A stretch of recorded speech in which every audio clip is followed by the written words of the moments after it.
not to be above, but equal to all men. We only ask to be part of this union. Comme dirait le français, c'est démocratie. Permettez-moi participer. I'm a citizen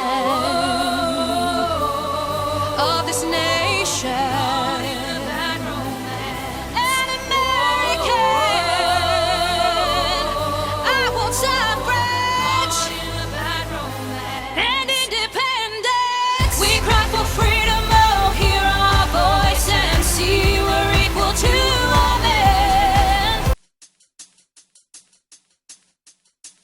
In 1776, Abigail Adams warns, "Remember the ladies, and be more generous to them than your ancestors. Do not put such unlimited power into the hands of the husbands. If particular care and attention is not paid to the ladies, we are determined to foment a rebellion." Adams is addressing her husband, John Adams, as he begins to draft the Constitution. She predicts the women's suffrage movement, which officially begins in 1848 and wins the right to vote in 1920. Here, women practice voting. A few of the positive effects of the women's suffrage movement includes women entering politics, new rights for women, new job opportunities, and more independence in society. While the only negative effect is disrupting the balance of political parties, as the image shows, the movement fails to attain all of its goals. It does not overturn social norms, nor gain complete equality for women. The women's suffrage movement is a colossal crusade across America. While still an upward climb with critics and failures, the movement is the vital initiation to women's enfranchisement. After the battle for women's right to vote officially begins at the Seneca Falls Convention in New York in 1848, the movement splits into two parts, each following a different route to suffrage. The state-by-state approach is a strategy that Lucy Stone, on the left, and the American Women's Suffrage Association use. The other group, led by Elizabeth Cady Stanton and Susan B. Anthony, middle picture, advocates striving for the passage of a national amendment and founds the National Women's Suffrage Association in May 1869. On February 18, 1890, the two sides of the women's suffrage movement are finally reunited and elect Stanton president and Anthony vice president of the National American Women's Suffrage Association. State by state is originally decided on, but is too slow, so they try to push for a national amendment, the right picture. Wilson endorses the 19th Amendment and the House of Representatives passes it in 1918. In May 1919, Senate passes the amendment on its fifth try. This image shows women using Wilson's endorsement to help achieve ratification. By March 22, 1920, Tennessee is left as the last state to ratify. Burns, a legislator from an anti-suffragist district, ends up being the deciding vote for the movement, and on August 26, 1920, a proclamation declares that the women's suffrage amendment is part of the Constitution. In the decade following the ratification of the 19th Amendment, a major positive effect of the movement is that women are able to begin to pursue the same rights and freedoms as men. Increased education allows women to think for themselves and become more independent. These women are learning to vote. Due to female voters exercising their newfound right, women can now legally hold property in their own names and have the right to their own earnings. The suffrage movement also positively affects women being in politics. Seeing social reform as part of politics increases female interest in them and helps the movement gain the support of the nation. Female enfranchisement leads to increased turnout among men. The image shows both voting. At the same time, men begin to count on women's votes. Harding, the 1920 Republican presidential candidate, appeals to female activists with social reform campaign pledges. The fact that he wants to appeal to women voters means that women are considered an important voting demographic.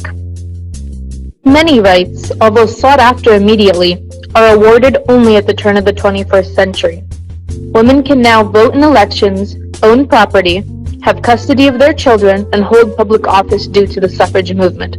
The numbers of women holding elective office rise to unprecedented heights in 1992. These are the women in the Senate today.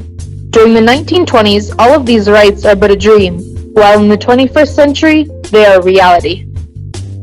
When the suffrage movement begins, the age of protection, the age when women are declared to have sufficient understanding to consent to intercourse, and above which they could claim no legal protection, is, in every state, 10 years of age. Most people in current society find such a concept to be horrifying, demonstrating just how much the protections of women improved during the 20th century. Today, the age of protection is between 16 and 18 years of age.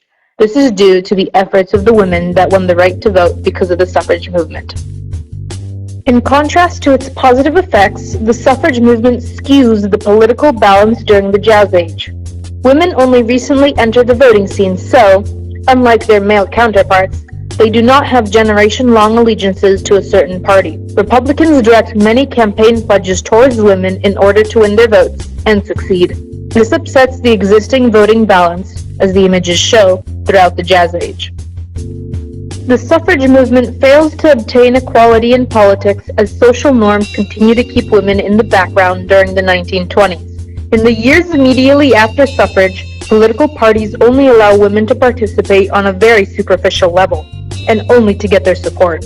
Additionally, the new female voters are looked poorly upon, as if they are intruding onto men's territory. Those that are brave enough to vote still stick to social reform, leaving electoral politics alone as the image depicts. Women are still largely stuck in the roles of being social reformists at the turn of the new millennium. During the 1992 campaign, many citizens continue to believe that women in politics should focus on social reform, which the image shows women fighting for, as opposed to electoral politics. During Bill Clinton's time in office, Hillary Clinton is shuffled off to social reform and not paid for her position as the head of a task force, while a man would be, demonstrating gender inequality that the movement fails to overcome. The suffrage movement does not allow women equal opportunities in politics, even in present society. The shared theme of women's speeches is traditional family values, sending out a clear message. Political wives must adhere strictly to giving priority to their husbands' careers. They are socialized to aim toward lower-paying jobs and have limited expectations about their leadership potential. Women are thought to have no right to pursue a political career that may overshadow or detract from their husbands. Hillary Clinton is in her husband's shadow as they celebrate his election. The March 2015 issue of Time magazine verifies that these are not only issues in the 1990s, there continues to be a discrepancy between the expectations of women and men. An article criticizes actions that are considered normal for Hillary Clinton's husband to do, but not for her, perfectly summing up the progress of the movement. On one hand, being a presidential candidate, as the image shows, demonstrates the increased opportunities, ambitions, and acceptance in politics that women encounter today. On the other hand, it shows that women cannot yet break the gender barriers that bar them from the highest positions, nor overturn the mindset of the nation in regards to women's roles in politics. Clinton feels that social reform and issues related to protections of their own gender continue to be women's best options. The suffrage movement does not completely overcome the traditions that prior centuries instill in the minds of men and women alike, but women continue to fight for equality.